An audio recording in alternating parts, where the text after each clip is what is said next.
Hola, probablemente me estés viendo en un dispositivo electrónico, tu PC, tu laptop, tu celular, tu tablet o incluso tu smartwatch.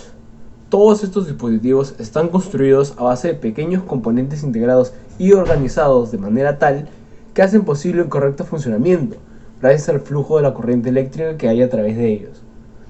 Sabemos que es gracias a las fuentes por las cuales podemos alimentar un circuito.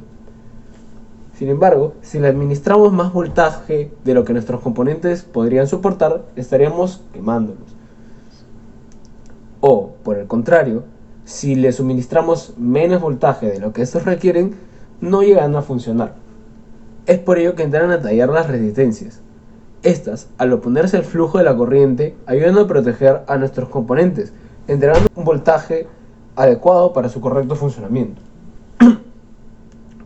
Pero entonces, ¿cómo podríamos saber si la resistencia que queremos usar es adecuada? Bueno, lo primero que se nos viene a la cabeza es usar la ley de Ohm. Y teniendo la fuente, podemos medir la corriente que hay a través de la resistencia, usar la ecuación y sacar la resistencia. Pero el inconveniente aquí es que usamos la corriente. Y la corriente es susceptible a la temperatura. Es por ello que descartamos esta idea. Entonces, ¿habrá algún método que nos permita medir la resistencia sin requerir a medir la corriente primero?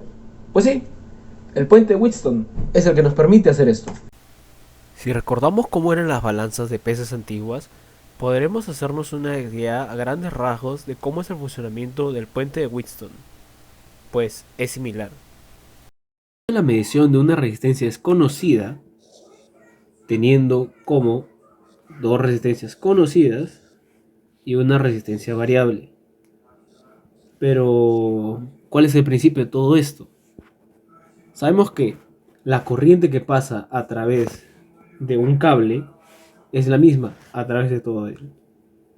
Entonces, la corriente que pasa a través de R1 y de R3 es la misma, así como la corriente que pasa a través de R2 y de Rx es la misma. Entonces, gracias a la ley de Ohm, podemos aplicar la siguiente relación.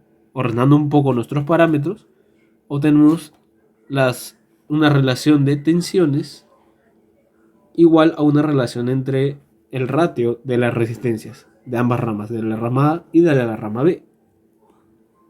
Pero, ¿qué sucede si conectamos un cable a través de ambos terminales A y B y medimos la corriente que pasa a través de esos puntos? Si es igual a 0, significa que no hay caída de voltaje a través de ellos y por lo tanto el potencial es el mismo. ¿Qué quiere decir esto? Quiere decir que la diferencia entre el voltaje de ambos puntos debe ser la misma. Entonces, aplicamos lo que acabamos de decir y podemos establecer una relación entre las resistencias.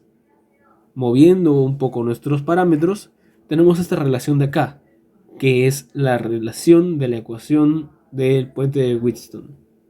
Como ejemplo didáctico, vamos a proceder a armar el puente de Wheatstone de manera física. Primero, setamos la diferencia de voltaje entre los nodos a 0. Una vez hecho esto, podemos ya reemplazar nuestros valores conocidos de resistencias en nuestra ecuación del puente de Wheatstone, sabiendo también el valor de nuestra resistencia variable.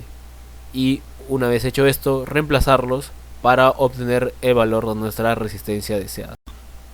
Ahora que hemos visto el puente de Wheatstone y su funcionamiento, seguramente podemos preguntarnos si existen otros tipos de puentes, o si hay variaciones del mismo que nos puedan ayudar a encontrar otro tipo de magnitudes conocidas. Y sí hay.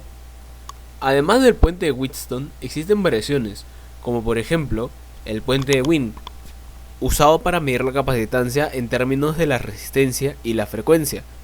En este, como podemos observar, cuenta con la misma configuración de 4 resistencias que el puente de Wheatstone, pero con 2 capacitores adicionales. La diferencia radica en que a una frecuencia específica, la relación entre las reactancias de ambas ramas es proporcional, como en el puente de Wheatstone. Por lo tanto, el circuito está balanceado y se puede operar. Puede ser usado para medir frecuencias de audio. El puente de Maxwell usado para medir la inductancia desconocida a partir de resistencias e inductancia, o viceversa, de resistencias y capacitancia. El puente de Kelvin, usado para medir resistencias muy pequeñas, por debajo normalmente de un ohm. Muy bien, pero con una aplicación electrónica, ¿habrá alguna forma de aplicación más común? Pues claro, en los sensores.